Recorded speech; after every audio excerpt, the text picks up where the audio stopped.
Hey everyone, welcome back to my channel Biology with Sapna. I am good and I hope you are doing great. Today our topic is on absorption of nutrients. देखिए student, इससे पहले की जो मेरी videos हैं उसमें मैं आप सबको क्लियर कर चुकी हूँ कि जो डाइजेशन होता है हमारे एलिमेंट्री कैनाल के ऑर्गन्स के अंदर वो कैसे होता है। ठीक है, अब जब उनका डाइजेशन हो गया अब तो वो हमारी बॉडी में एब्जॉर्ब जो है कैसे होंगे, कौन सी प्रोसेस के थ्रू होंगे। ठीक है, अब ये जो है हम इस टॉपिक में ये सब पढ़ने वाले हैं। ठीक है, आप लोगों ने अगर मेरी प्रीवियस की वीडियोस देखी हैं तो उनमें आपको क्लियर हो जाएगा कि जो हमारी बॉडी के अंदर डाइजेशन की प्रोसेस जो है हर एक ऑर्गन के अंदर, हर एक डाइजेस्टिव ऑर्गन के अंदर जो है वो कैसे होती है, ये सब मैंने आपको बता दिया है। जिन भी स्टूडेंट्स ने मेरी प्रीवियस वीडियो स्किप की है प्लीज जाके देखिए, वो आप सब लोगों के लिए हेल्पफुल होंगी। ठीक है, तो हम स्टार्ट करते हैं। आज का हमारा टॉपिक जो है एब्जॉर्प्शन ऑफ न्यूट्रिएंट्स। ठीक है, इस टॉपिक के अंदर हम क्या क्या पढ़ने वाले हैं कि जो एब्जॉर्प्शन होता है उसकी डेफिनेशन क्या है। ठीक है, दूसरा न्यूट्रिएंट जो है कौन कौन से न्यूट्रिएंट्स हमारी बॉडी के अंदर एब्जॉर्ब होंगे। थर्ड, जो साइड एब्जॉर्प्शन की जो है साइड कौन सी है। ठीक है, और लास्ट में हम पढ़ेंगे कि जो एब्जॉर्प्शन होता है डिफरेंट न्यूट्रिएंट्स का वो किन प्रोसेस के थ्रू होता है। ठीक है, तो देखिए जो सबसे पहले हम पढ़ते हैं कि एब्जॉर्प्शन जो है उसका मीनिंग क्या है। ठीक है, तो एब्जॉर्प्शन जो होता है एक ऐसी प्रोसेस होती है जिसके अंदर न्यूट्रिएंट्स पास होते हैं। कहां से? एलिमेंट्री कैनाल से ब्लड या लिम्फ के अंदर, और किसके थ्रू? इसकी म्यूकस मेम्ब्रेन के थ्रू। आई होप आप लोगों को डेफिनेशन क्लियर हो गई। मैं फिर से आपको बता देती हूँ कि जो एब्जॉर्प्शन है वो एक ऐसी प्रोसेस है जिसके अंदर न्यूट्रिएंट्स पास ऑन होते हैं। कहां से?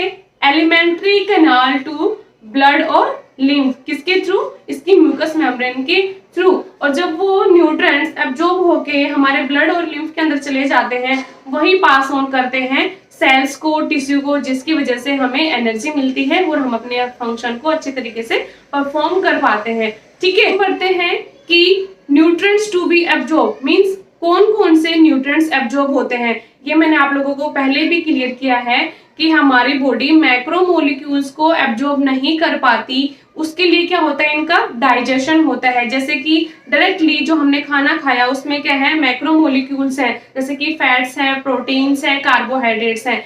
ये डायरेक्टली हमारी बॉडी में एब्जॉर्ब नहीं हो पाते, इसके लिए इनको ब्रेक डाउन होना पड़ता है। और वो ब्रेक डाउन कौन करता है वो मैं आप लोगों को पहले बता चुकी हूँ। ठीक है, अब जो इनकी सिंपलर फॉर्म्स होती हैं, जैसे कि प्रोटीन्स की सिंपलर फॉर्म कौन सी होती है? Amino acids. ठीक है, कार्बोहाइड्रेट्स की कौन सी होती है? मोनोसैकेराइड्स। तो ये इन चीजों में ब्रेक होके फिर जो हमारी जो बॉडी है सिंपलर फॉर्म को एब्जॉर्ब कर पाती है। मींस हमारी बॉडी में अमाइनो एसिड्स एब्जॉर्ब होंगे, मोनोसैकेराइड्स एब्जॉर्ब होंगे। ठीक है, और जो फ्री फैटी एसिड्स जो मीन जिन सिंपलर फॉर्म होती है फैट्स की वो एब्जॉर्ब होंगी, कुछ साल्ट्स एब्जॉर्ब होंगे और वाटर एब्जॉर्ब होगा। ठीक है, अब आता है साइट ऑफ एब्जॉर्प्शन मींस ऐसी कौन सी जगह है जो इनको एब्जॉर्ब करके रखती है। तो मैं आप लोगों को बता देती हूँ, मैंने पहले भी ये डिस्कस किया है कि हमारी बॉडी का जो 90% एब्जॉर्प्शन होता है वो कौन कर लेती है? Small intestine. यहाँ पे सबसे ज्यादा डाइजेशन भी होता है, हर एक मैक्रोमोलिक्यूल का डाइजेशन यहाँ पे हो जाता है। और जो 10% बाकी बच गया उसको एब्जॉर्ब कौन करता है? स्टमक और लार्ज इंटेस्टाइन। ठीक है, इसमें पढ़ते हैं एब्जॉर्प्शन जो है डिफरेंट न्यूट्रिएंट्स का वो कैसे होता है। वो होता है ऑस्मोसिस के थ्रू, सिंपल डिफ्यूजन के थ्रू, एक्टिव ट्रांसपोर्ट के थ्रू और फैसिलिटेटेड डिफ्यूजन के थ्रू। ठीक है, अभी आप लोग क्या करिए, इस वाले डायग्राम को स्किप कर दीजिए। पहले आप लोग इस वाले डायग्राम पे फोकस करिए कि ये डायग्राम क्या है। मैंने एक चार्ट बनाया है और उसी चार्ट में मीन्स जो मैंने डायग्राम बनाया है इसी में आप सबको क्लियर हो जाएगा। मैं आप लोगों को एक रिमाइंड करा रही हूँ कि जो हमारा डाइजेस्टिव ऑर्गन होता है, कौन सा डाइजेस्टिव ऑर्गन किस चीज को मतलब किस न्यूट्रिएंट को एब्जॉर्ब करता है वो मैं आप लोगों को यहाँ पे बता देती हूँ। तो हम शुरुआत करते हैं कहाँ से। ये मैंने जो हमारे गैस्ट्रोइंटेस्टाइनल ट्रैक्ट है उसका डायग्राम बनाया है और यहाँ पे कौन कौन से न्यूट्रिएंट जो है एब्जॉर्ब होंगे वो मैं आप लोगों को बता देती हूँ। सबसे पहले जो स्टमक है, स्टमक किस किस चीज की एब्जॉर्प्शन करता है? स्टमक के अंदर मेनली अल्कोहल की एब्जॉर्प्शन होती है, कुछ ड्रग्स की मींस जैसे कि एस्पिरिन वगैरह होती है इसकी एब्जॉर्प्शन हो जाती है, कुछ अमाउंट में ये वाटर की भी एब्जॉर्ब कर लेता है और कुछ सॉल्ट्स को ये एब्जॉर्ब करता है। ठीक है, अब ये वाला जो पार्ट है ड्यूडेनम, जेजेनम और इलियम, ये किसके पार्ट है? स्मॉल इंटेस्टाइन के। जैसा कि मैंने आप लोगों को पहले भी बताया है कि जो स्मॉल इंटेस्टाइन होती है वो सब चीजों का डाइजेशन भी करती है और यहीं पे 90% जो हमारे न्यूट्रिएंट्स होते हैं उनका एब्जॉर्प्शन भी जो है स्मॉल इंटेस्टाइन के अंदर होता है। उसमें कौन कौन सी चीजें आती हैं? जो ड्यूडेनम है, ड्यूडेनम के अंदर मेनली एब्जॉर्प्शन होता है आयरन का, कैल्शियम का और अमाइनो एसिड्स का। ठीक है, अब इसके बाद में जो पोर्शन आता है स्मॉल इंटेस्टाइन का वो कौन सा आता है? जेजेनम। और जो जेजेनम है उसके अंदर होती है एब्जॉर्प्शन मोनोसैकेराइड्स की, अमाइनो एसिड की, फैटी एसिड की, ग्लिसरॉल की, विटामिन्स की और वाटर की। तो जो जेजेनम है वो इन सब चीजों का एब्जॉर्प्शन कर पाता है, जिसमें मोनोसैकेराइड्स है, अमाइनो एसिड है, फैटी एसिड है, ग्लिसरॉल है, विटामिन्स है और क्या है? वाटर है। ठीक है, अब आता है इसका लास्ट पार्ट, मींस किसका? स्मॉल इंटेस्टाइन का, और वो कौन सा होता है? Ilium. Ilium mainly vitamin B12 की एब्जॉर्प्शन करता है, बाइल साल्ट्स की एब्जॉर्प्शन करता है और किसकी एब्जॉर्प्शन करता है? साल्ट्स की।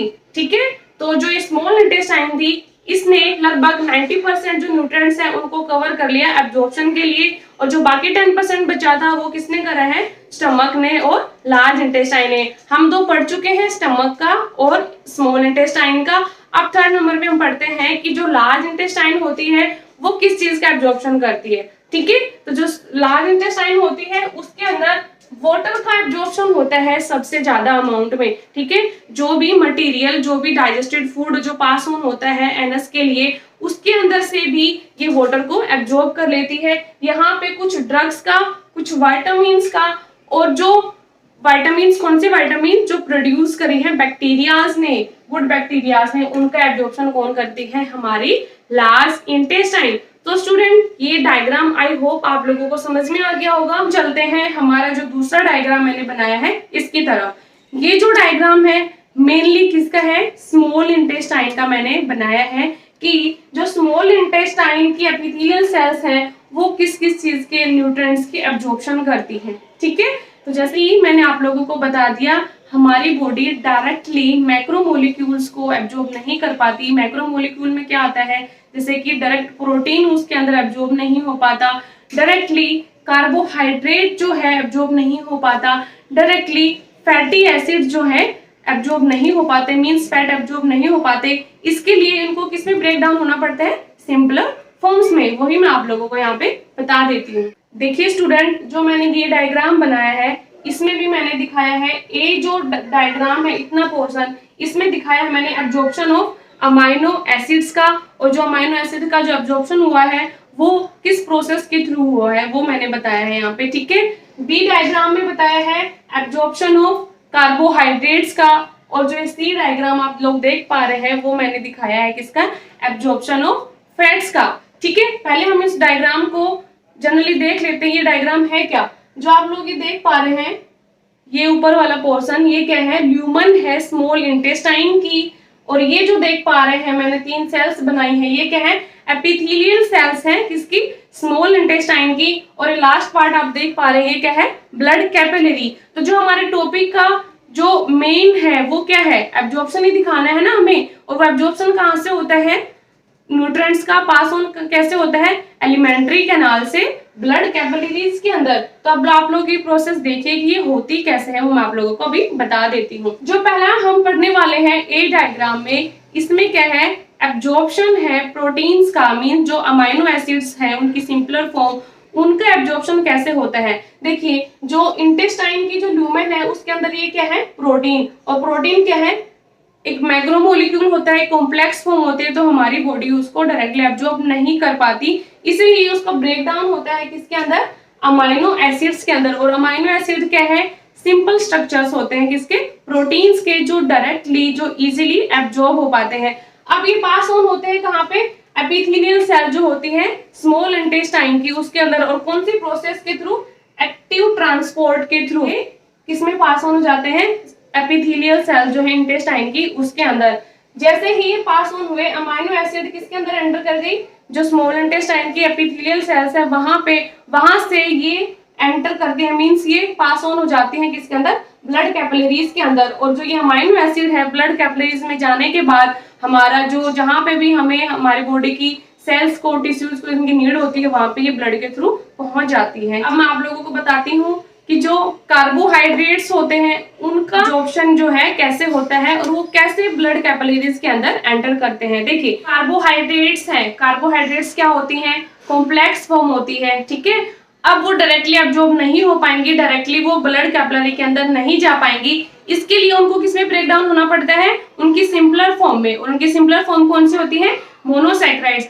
अब वो कॉम्प्लेक्स फॉर्म से उनका डाइजेशन और उनका ब्रेक डाउन मोनोसैकेराइड में कैसे हुआ, ये मैंने अपने प्रीवियस वीडियोस में एक्सप्लेन किया है। आप लोग जाइए और मेरी प्रीवियस वीडियोस को चेकआउट कीजिए, आई एम श्योर वो आप लोगों के लिए हेल्पफुल होंगी। अब जैसे ही कार्बोहाइड्रेट्स का ब्रेकडाउन हुआ, जो इंटेस्टाइन की ल्यूमेन है उसके अंदर, वो किसमें ब्रेकडाउन हो गया, उनका मोनोसैकेराइड के अंदर। अब वो एंटर कर जाती है किसमें, एपिथेलियल सेल्स के अंदर, और वहां से वो जो ग्लूकोज और जो ग्लैक्टोज होगा वो किसके थ्रू होगा, एक्टिव ट्रांसपोर्ट के थ्रू, और जो फ्रक्टोज होता है उसका होगा किसके अंदर, फैसिलिटेटेड डिफ्यूजन के थ्रू। समझ में आया। देखिए जो उसमें से भी जो मोनोसैकेराइड है उसमें जो ग्लूकोज ग्लैक्टोज और फ्रक्टोज ये सब क्या होती हैं, मोनोसैकेराइड्स होती हैं। अब इसमें जो ग्लूकोज और ग्लैक्टोज है उसका ट्रांसपोर्ट किसके थ्रू होता है, एक्टिव ट्रांसपोर्ट के थ्रू, और जो फ्रक्टोज होता है वो कैसे डिफ्यूज करता है, कैसे पास ऑन होता है, फैसिलिटेटेड डिफ्यूजन के थ्रू। ये सब आप लोग पहले पढ़ चुके हैं और मैं इनको अच्छे से अपनी नेक्स्ट वीडियोस के अंदर एक्सप्लेन करूंगी, ठीक है। अब देखो ये जो हमारा थर्ड बच गया डायग्राम, इस थर्ड डायग्राम में जो सी डायग्राम है उसमें क्या है कि जो फैट्स हैं वो कैसे पास ऑन होती है ल्यूमन से एपिथेलियल सेल के अंदर और एपिथेलियल सेल से ब्लड कैपिलरी और लिम्फ के अंदर। देखिए फैट्स जो होती हैं, फैट्स क्या होती हैं, फैटी एसिड और ग्लिसरॉल से मिलके बनी होती हैं, ठीक है। और जो फैटी एसिड और ग्लिसरॉल जो है वो क्या होते हैं, वाटर के अंदर इनसॉल्युबल होते हैं, तो उनको क्या होना पड़ेगा, वो इनकॉर्पोरेट हो जाएंगी किसके अंदर, मींस उनके अंदर बाइल साल्ट्स और कुछ फॉस्फोलिपिड उनके अंदर एक्ट करेंगे और वो फॉर्मेशन कर देंगे किसकी, water soluble small microscopic droplets की, जिनको हम बोलते हैं मिसल्स।